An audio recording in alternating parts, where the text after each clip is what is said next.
오늘부터 에스더서를 신의 한 수라는 타이틀 제목으로 한번 살펴보려고 합니다. 오늘 말씀의 제목은 또 후방 빌드업입니다. 스포츠 용어인데요. 여러분 빌드업이라는 말을 한번 들어보셨나요? 빌드업. 건물을 짓는 것 말고 보통은 건물을 짓는다라는 의미로 빌드업이라는 말을 사용하기도 하지만 축구 해설 용어로 빌드업이라는 단어를 최근에 많이 사용하고 있어요. 보통은 이제 후방 빌드업이라는 단어로 많이 사용하는데 이제 축구팀이 공격을 하려고 할 때 보통은 공격 지역에서 팀워크를 통해서 패스를 한다든지 크로스를 올린다든지 그렇게 해서 골을 만드는 것이 일반적이었습니다. 그런데 현대 축구에서는 이 공격이 수비 지역에서부터 혹은 골키퍼의 발에서부터 이 골을 위한 전략이 시작된다라고 해서 후방 빌드업이라는 말을 사용하기 시작했습니다. 그래서 사실 이전에는 헤딩을 잘 따내고 또 상대 공격수를 잘 마크하고 그리고 체격이 좋고 수비만 좋으면 좋은 수비수로 여겨졌었습니다. 그런데 이제 현대 축구에서는 후방 빌드업이 가능한 시야가 좋아서 멀리까지 볼 수 있는 사람 그리고 그 자기가 원하는 곳에 패스를 넣을 수 있는 수비수나 골키퍼가 최고로 여겨지면서 현재 최고의 몸값을 가지는 선수는 이런 특징들을 가지고 있습니다. 수비 지역에서부터 공격이 시작되는 것이죠. 후방에서 이제 패스나 어떤 공간을 만들어내는 움직임을 통해서 천천히 골을 위한 작업들을 해나가는 이 후방 빌드업은 사실 축구를 잘 모르는 사람들에게는 그런 것들이 그런 움직임이나 그런 수비 지역에서의 이런 패스들이 의미가 있을까라는 생각을 할 수 있습니다. 그런데 이 후방 빌드업을 시작으로 수비수들은 사방으로 퍼져서 공격 지역을 넓게 가져가고 미드필더들은 끊임없이 움직이면서 공간을 만들어내고 그렇게 상대 진영의 틈을 마련하고 전방에 있는 공격수들은 그 공간이 만들어졌을 때 침투를 하여서 이 골을 넣는 이러한 작업들이 이러한 전략들이 동시다발적으로 이루어지고 있습니다.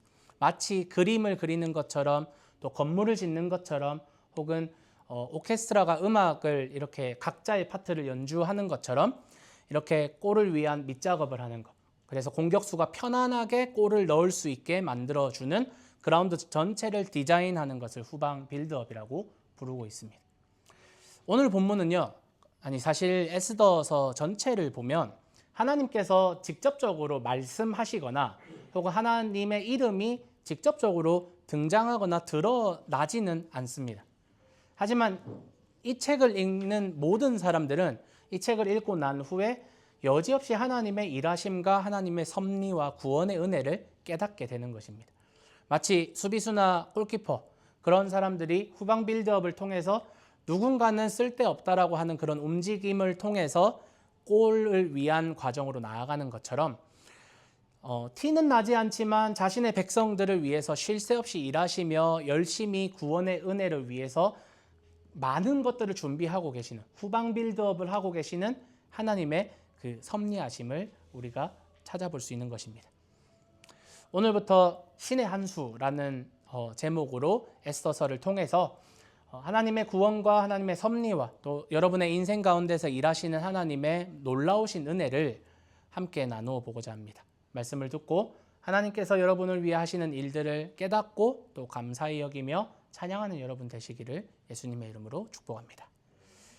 먼저 에스더서는 여러분 아는 것처럼 구약에 있습니다. 그렇죠? 구약 성경에 있고 이 이스라엘이 멸망한 이후의 역사를 지금 기록을 하고 있습니다. 그래서 에스더서가 지금 가지고 있는 역사적인 배경은 어느 나라이냐? 페르시아라는 나라입니다.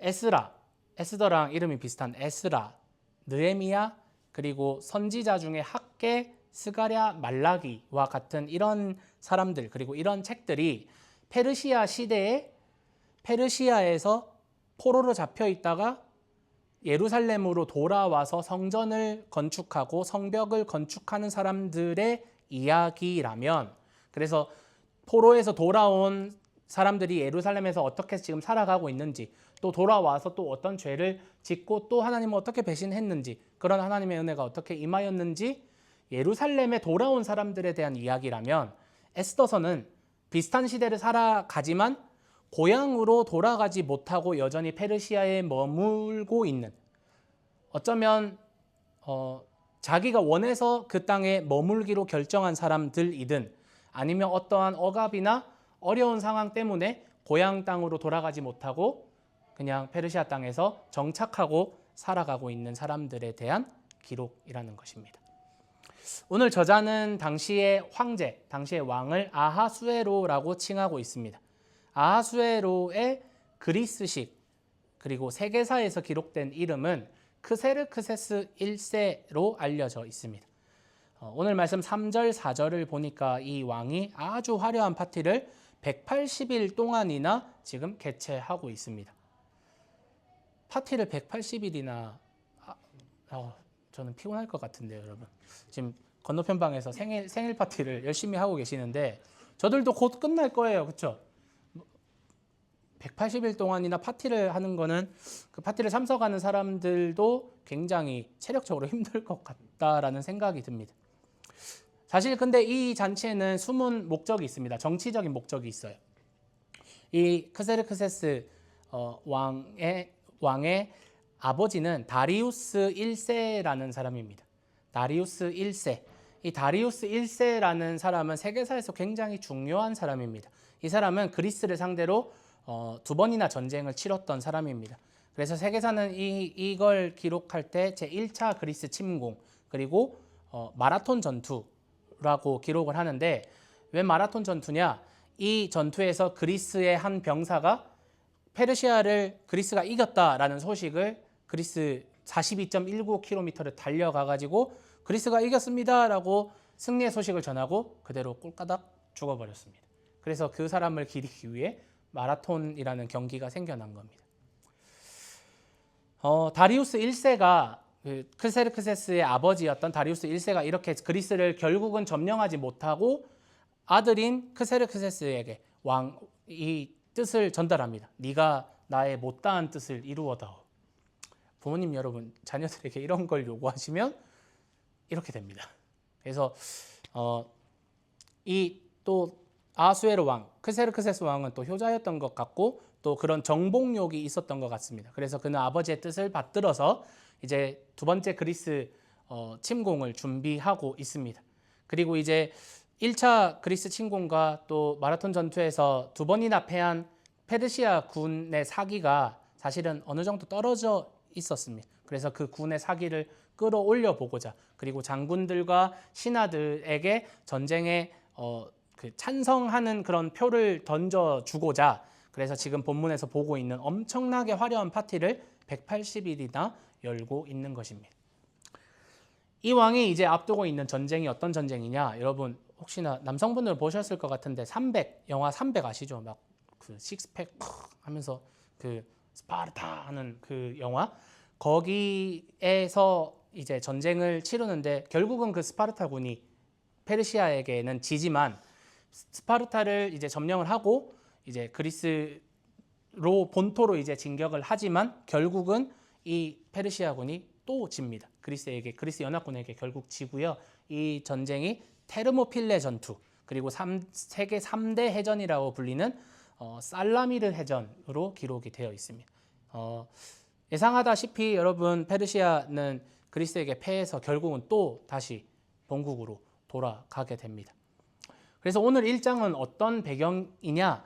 이 아하수에로 왕이 이제 왕위에 오르고 큰 전쟁을 준비하고 있는 딱 그런 상황인 것입니다. 군인들의 사기를 끌어올리고자 파티를 이제 열었습니다. 평상시 같았으면 뭐 한 3일 정도 혹은 일주일 정도 파티를 즐길 수 있었겠죠. 길어야 한 달 정도 파티를 했겠죠. 그런데 이 파티가 180일, 6개월 정도가 지속이 됩니다. 이렇게 파티가 지속이 되면 사람들이 어떻게 될까요?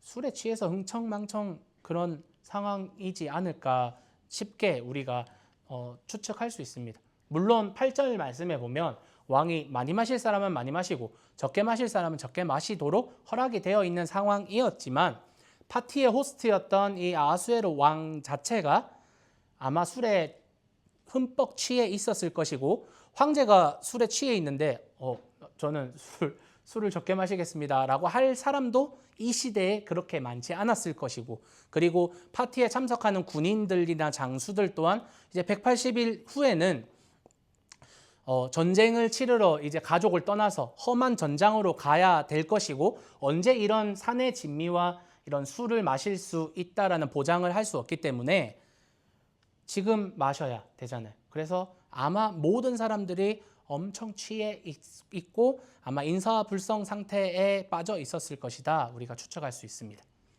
아니나 다를까 파티가 막바지로 가고 있는 이 순간에 어느 한 가지 사건이 터집니다. 그날도 왕은 술을 마셨을 것이고 술을 마셔서 아주 기분이 좋았습니다.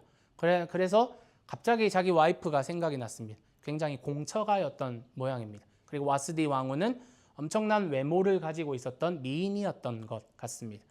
페르시아가 여러분 지금의 이란이거든요. 이란 사람도 굉장히 예쁩니다. 중동 지역에서도 이란 여자들이 굉장히 예쁘잖아요. 자기의 와이프를 남들에게 자랑하고 싶었던 것 같아요. 물론 남편으로서 그런 마음이 생길 수도 있겠죠. 그래서 와스디 왕후를 데려와라 이렇게 명령합니다. 그런데 세상에 어느 여자가 어느 와이프가 술에 잔뜩 취한 자기 남편이 남들에게 자기 자신의 미모를 다른 사람에게 보여주는 걸 좋아할 사람이 누가 있겠습니까? 자기가 아무리 예쁘다고 하더라도. 아마 현대 사회였다면 이거 이혼 사유에 들 수도 있을 것 같고 혹은 성희롱 내지는 뭔가 고소를 당할 수도 있는 그런 상황인 것 같습니다. 성적 수치심을 느꼈다라고 주장을 할 만한 그런 일들인 거죠. 그리고 고대의 격식 있는 연회 파티에는 보통은 남녀가 분리되어서 파티를 즐기는 것이 일반적이었습니다. 그래서 왕이 왕비를 부르는 것은 사실상 매춘부나 술을 따르는 도우미를 부르는 것과 다름없는 그러한 행동이었을 것이라는 해석도 존재합니다. 그렇기 때문에 와스디 왕후로서는 굉장히 불쾌한 일이었던 것 같습니다. 그래서 와스디 왕후는 왕의 명령을 거절합니다. 가지 않겠다. 내가 술집 여자냐? 가지 않겠다. 라고 이렇게 나가지 않습니다. 이 말을 들은 아하수에로 왕은 이제 완전히 사람들 앞에서 왕의 권위, 남편으로서도 아니고 왕의 권위가 완전히 추락하게 됩니다. 이 자존심이 추락했다라는 사실을 견딜 수가 없었던 것 같아요. 그래서 12절에는 그의 마음속에서 분노가 불같이 치밀어 올랐다라고 서술합니다. 결국 아하수에로 왕은 술김에 그리고 홧김에 와스디 왕후를 폐위시켜버리기로 결정을 합니다. 평소였다면 길지 않았을 파티, 그리고 술김에 그리고 홧김에 술김에 내려진 여인의 자존심을 깔아뭉개는 명령, 그리고 또 홧김에 왕의 명령을 거절한 와스디 왕후, 그리고 그 거절로 인해 더 불같이 화를 내는 왕, 그리고 홧김에 결국 자신의 와이프인 왕후를 폐위시키는 일까지 아주 우연히 일어난 일인 것 같이 에스더의 저자는 그냥 아무 감정 없이 이 사건을 서술을 하고 있습니다. 정말 간단하게 이러한 일이 있었어. 그러다가 왕후가 폐위가 됐어 라고 글을 기록하고 있는 것입니다. 그런데 한 국가의 왕과 왕비를 둘러싼 일이, 그것도 왕비가 폐위되는 일이 이렇게 간단하게 설명이 될 수 있는 일인가요? 굉장히 심각한 일입니다. 이 이야기를 읽는 독자들로 하여금 이 일 다음에 어떤 일이 일어날지 더한 궁금증을 일으키는 그러한 사건이라는 것이죠. 마치 이 에스더의 플롯은 룻기의 플롯을 따라가는 것 같습니다. 룻기와 아주 비슷한 전개 방식을 가지고 있어요. 우연히 베들레헴에 기근이 들었어요. 그래서 그 가족들이 기근을 피해서 모압으로 갑니다. 우연히 거기서 남편과 아들들이 죽어요. 돌아온 베들레헴에서 우연히 며느리 룻은 보아스라는 사람을 만나고 사랑에 빠지고 우연히 그의 마음에 들어서 결국은 그가 룻과 나오미를 책임지게 되는, 사실상 우연이지만 우연을 가장한 하나님의 일하심을 우리가 룻기를 통해서 바라볼 수 있는 것처럼 오늘 말씀 가운데 에스더를 준비시키시며 에스더가 역사에 등장해야 되는 그 일들의 이면에 하나님이 일하고 계셨음을 우리가 에스더서 1장을 통해서 알 수 있는 것입니다. 말씀드린 것처럼 와스디 왕후가 폐위되었습니다. 그리고 왕후가 폐위된 것을 통해 어떤 일들이 일어나나요? 19절 말씀을 한번 보시면 임금님만 좋으시다면 와스디 왕후가 다시는 아하수에로 임금님의 어전에 나오지 못하도록 어명을 내리시고 그것을 페르시아와 메대 법으로 정하여 고치지 못하도록 하셔야 할 줄 압니다. 고치지 못하도록 아예 그냥 법으로 정해버리래. 그리고 왕후의 자리는 그 여인보다 더 훌륭한 다른 사람에게 주시는 것이 마땅하다고 생각합니다. 고치지 못하는 법으로 만들어버리고 왕후의 자리는 비었으니 더 훌륭한 사람을 뽑아서 국모의 자리를 이제 준비를 하자. 이제 전 국민 오디션이 열리는 겁니다. 가장 예쁜 사람들 전국에서 불러서 왕후 오디션을 이제 시작하게 되는 겁니다. 이 일이 별일이 아닐 수도 있지만 에스더서 전체 내용을 우리가 알면서 이 일을 봤을 때 오늘의 사건은 에스더라는 사람이 등장하게 되는 직접적인 원인이 되는 것입니다. 와스디 왕후가 폐위가 되지 않았다면 에스더는 필요하지 않은 사람이기 때문입니다. 그렇다면 왜 에스더가 필요했나요? 누군가가 페르시아에 남아있는 유대인들, 그들을 완전히 몰살시키려는 음모를 가지고 있었기 때문입니다. 하나님은 하나님의 백성을 살리시기를 원하고 도우시기를 원하셨습니다. 그래서 하나님의 백성을 구원하기 위한 하나님의 빌드업이 천천히 시작되고 있었던 것입니다. 유대인이 몰살당한 위기의 순간이 이제 곧 찾아옵니다. 그런 엄청난 위기 속에서 하나님의 구원의 역사가 모르드게라는 인간 그리고 에스더라는 한 작은 인간을 통해서 진행이 됩니다. 마치 앞에서 말한 축구 경기가 공격수가 마침내 골을 넣고 바둑 기사가 신의 한 수라는 그 한 수를 두는 그 엄청난 상황이 찾아오게 됩니다. 그러나 모르드게와 지금 에스더는 지금 이 1장의 현재 시점에서는 아무것도 아닌 사람들입니다. 갑자기 혼자서 왕비가 되거나 혹은 음모를 꾸미는 사람들의 계획을 알아채고 그들을 처벌하고 그들의 계획을 방해할 만한 어떠한 것도 준비되지 않고 어떠한 권력도 가지고 있는 사람들입니다. 권력을 가지지 않은 사람들이라는 것이죠. 하지만 그런 권력을 가지기 위해서 그런 중요한 자리에 위치하기 위해서 골키퍼가 수비수가 후방에서부터 빌드업을 하면서 골을 위한 준비 작업을 하는 것처럼 오늘 하나님은 그 구원의 골을 위하여서 지금 후방에서 아무도 모르고 있지만 이러한 일들을 누군가는 스쳐 지나가면서 의미 없다라고 할 수 있는 그러한 일들을 천천히 하나씩 후방에서 준비하고 계시는 것입니다. 인생 전체에서 나도 모르게 하나님의 후방 빌드업을 당해버린 사람들 성경에서 너무나도 많이 찾을 수 있습니다.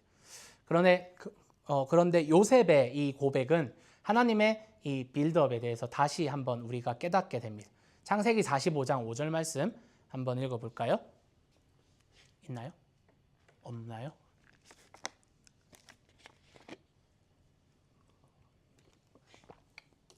없으면 제가 읽어드릴게요. 그러나 이제는 걱정하지 마십시오. 자책하지도 마십시오. 형님들이 나를 이곳에 팔아넘기긴 하였습니다만 그것은 하나님이 형님들보다 앞서서 나를 여기에 보내셔서 우리의 목숨을 살려주시려고 그렇게 하신 것입니다. 요셉은 자신이 잘 살았기 때문에 내가 왕의 꿈을 탁월하게 해석했기 때문에 내가 총리가 되었고 당신들 앞에서 지금 절을 받고 있는 것입니다 라고 하는 것이 아니라 그저 하나님의 일하심과 하나님의 열심에 대해서 깨닫고 고백하고 있습니다.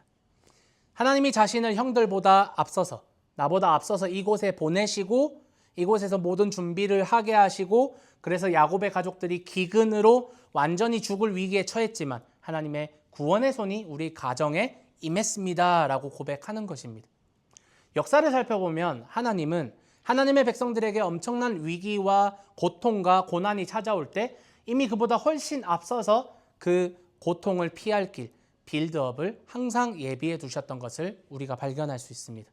기근으로 다 죽게 되었을 야곱의 가족을 구원하기 위해서 형들에게 팔려 노예가 되는 요셉을 통해서 빌드업을 하셨고 노예로 아무 소망 없이 살게 될 이스라엘 백성들을 위해 아이 때 나일강에 버려지면서 그런 왕궁에 입양이 되고 또 광야로 나가게 되고 이러한 모세의 인생을 통해서 빌드업을 하셨고, 오늘 본문에도 하만이라는 사람의 음모로 완전히 몰살될 위기에 처한 이스라엘 백성들보다 훨씬 먼저 후방 빌드업을 통해서 이 파티를 열고 와스디 왕후가 폐위가 되고 에스더가 등극이 되고 에스더가 왕후가 되고, 이러한 상황들을 통해서 하나님은 하나님의 열심을 우리에게 알려주고 계십니다. 또한 예수님의 인생 또한 멸망으로 갈 수밖에 없는 사랑하는 하나님의 백성들을 향하신 하나님의 열심의 핵심인 것입니다. 하나님은 우리보다 훨씬 먼저 우리를 사랑하셨고 우리를 위해서 십자가를 준비하셨고 십자가에서 예수님을 죽이심으로써 우리에 대한 하나님 당신의 사랑을 확증하셨다고 성경은 기록합니다.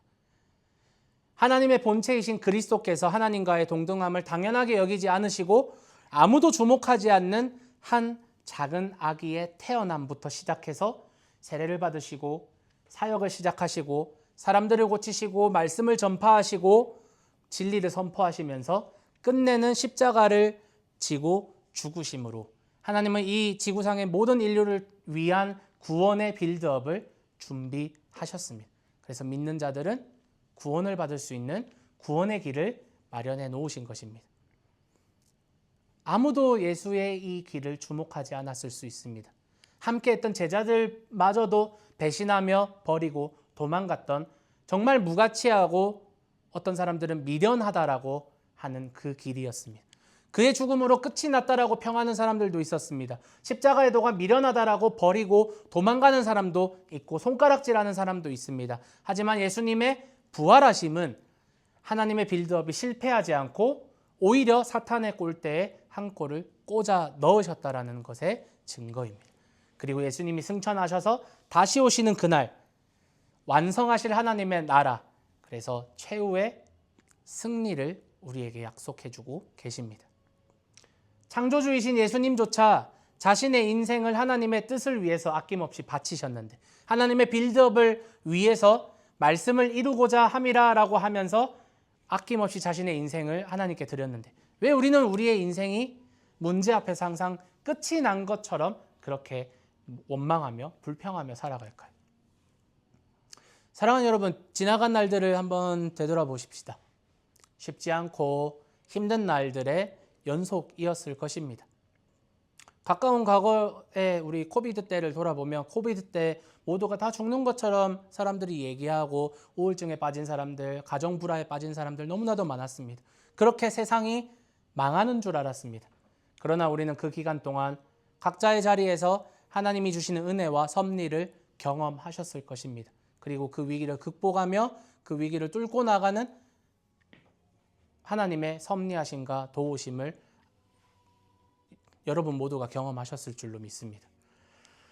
그런데 코로나보다도 더 힘들고 어려운 우리의 인생의 위기들이 계속해서 찾아왔을 것입니다. 경제적인 어려움들, 건강의 어려움, 또 관계적인 어려움, 영적인 어려움.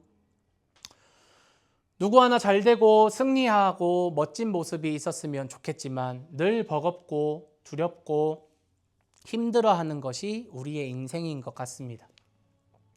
누군가에게 사업이 어렵거나 가정에서 관계가 혹은 교회에서의 관계가 물질적으로 어렵다는 말씀을 들으면 목회자로서 들으면서 그래도 하나님의 도우심이 있습니다. 하나님의 은혜가 있을 것입니다. 기도하겠다라는 말이 마음속에 있지만 쉽게 입 밖으로 나오지 않습니다. 그 이유는 이 사실을 말하고 있는 성도가 모르고 있지 않고 하나님의 은혜가 있다라는 걸, 하나님이 도우실 거라는 걸 다 알고 있고, 사실 그 사실을 믿지만 믿음에도 불구하고 인생에서 오는 고달픔은 그 믿음의 고백까지 삼켜버리고 우리를 어둠으로 끌어내리는 것만 같은 그런 생각이 들고 있기 때문에, 그리고 하나님이 함께 하신다라는 말이, 목회자가 하나님이 도우실 거라고 하는 말이, 기도하겠다라는 말이 정답인 것도 알지만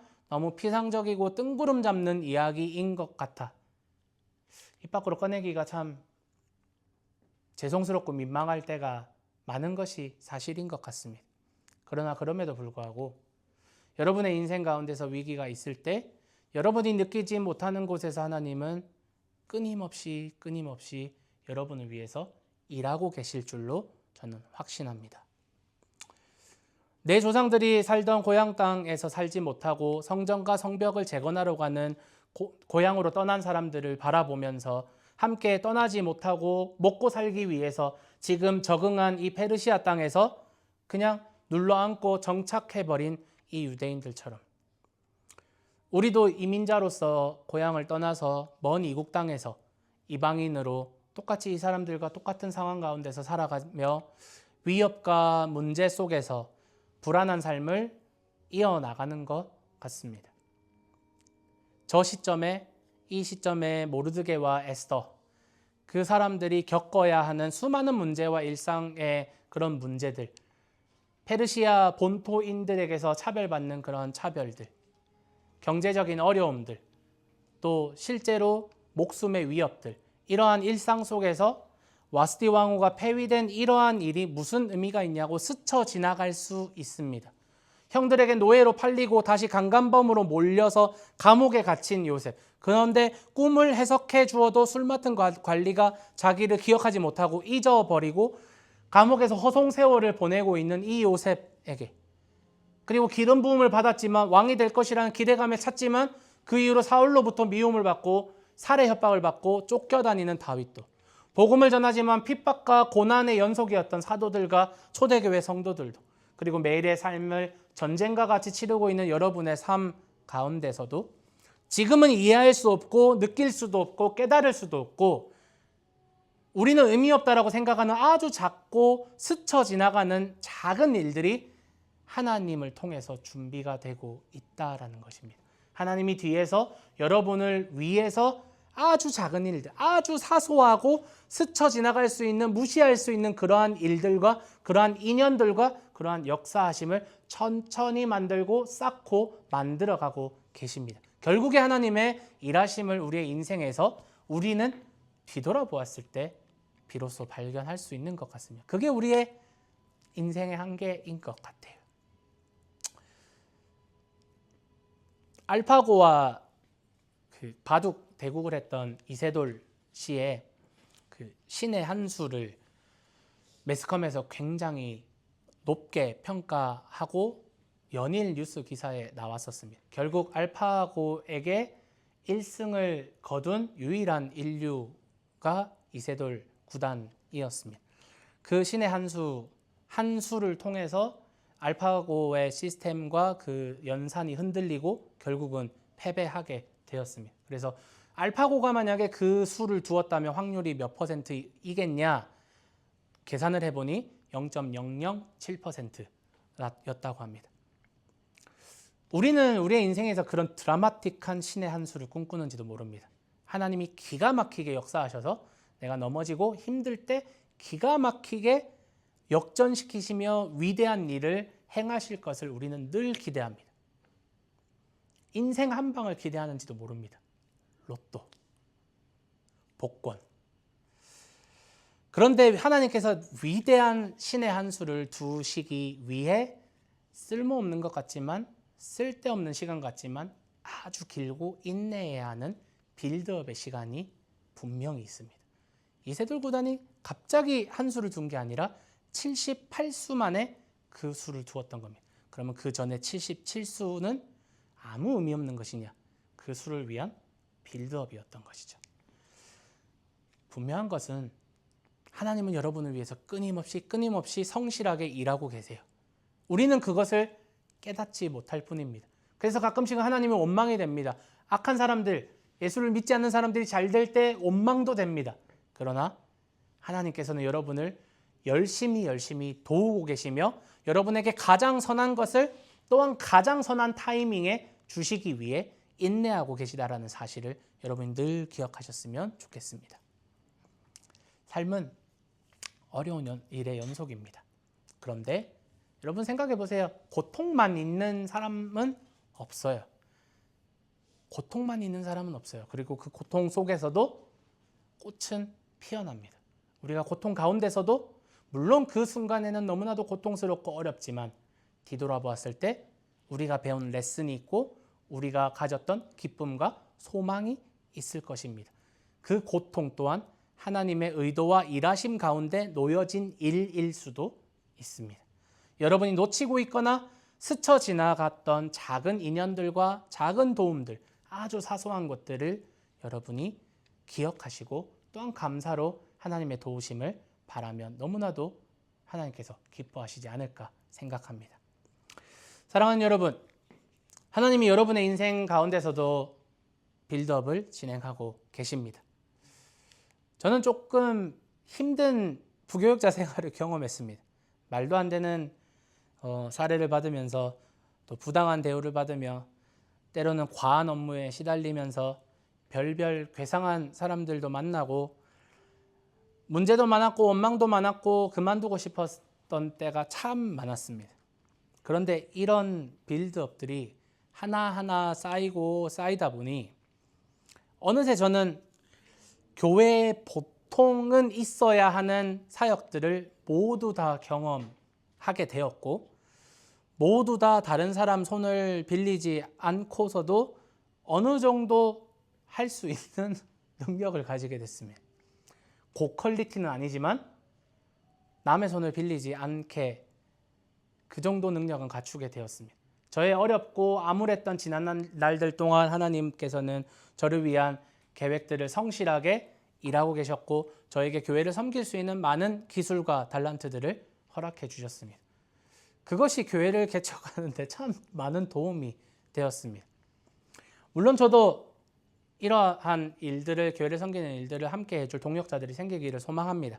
그러나 그래도 지금 저희 교회 상황에 제가 필요한 모든 것들을 저 혼자서 잘 감당할 수 있다는 것이 참 감사로 다가옵니다.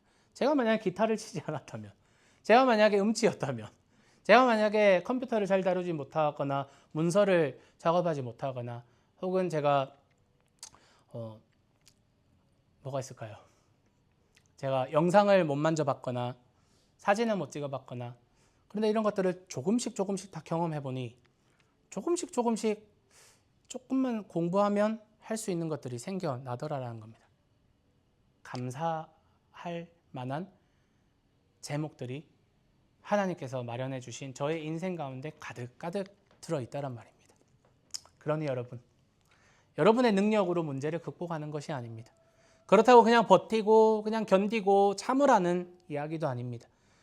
지금도 여러분을 위해서 열심으로 일하고 계시며 도우려고 하시는 하나님을 늘 기억하면서 지금 감사할 수 없을지라도 지금 우리의 마음이 우리의 믿음이 넉넉하지 않아서 하나님 감사가 나오지 않고 찬양이 나오지 않아요. 기도조차 나오지 않아요. 라고 말할지라도 하나님의 역전을 경험하고 지난날 동안 나를 이끄시고 보호하셨던 하나님의 그 크신 은혜를 내가 기억하며 깨닫고 감사할 수 있는 날이 여러분의 인생 가운데 찾아오기를, 그래서 하나님을 영화롭게 해드리고 그 영광을 다시 하나님께 돌려드리는 여러분이 되시기를 소망합니다.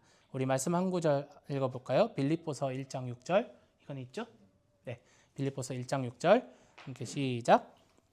성하는 일을 어려움 가운데서 시작하신 분께서 그리스도 예수의 날까지 그 일을 완성하시리라고 나는 확신합니다. 예수님의 날까지, 예수님의 그 구원의 날까지, 완성될 하나님의 나라의 그 날까지 우리의 구원을 위해 끊임없이 일하고 계신 하나님을 바라보며 여러분의 인생이 하나님의 구원의 역사의 현장 위에 살아가신다는 사실을 또한 기억하시며 강력한 한방, 우리가 상상하지 못했던 하나님의 한 수를 두기 위해 끊임없이 빌드업 하시고 여러분을 위해 일하시는 하나님을 늘 소망하며 기억한 여러분이 되시기를 예수님의 이름으로 소망하며 축복합니다.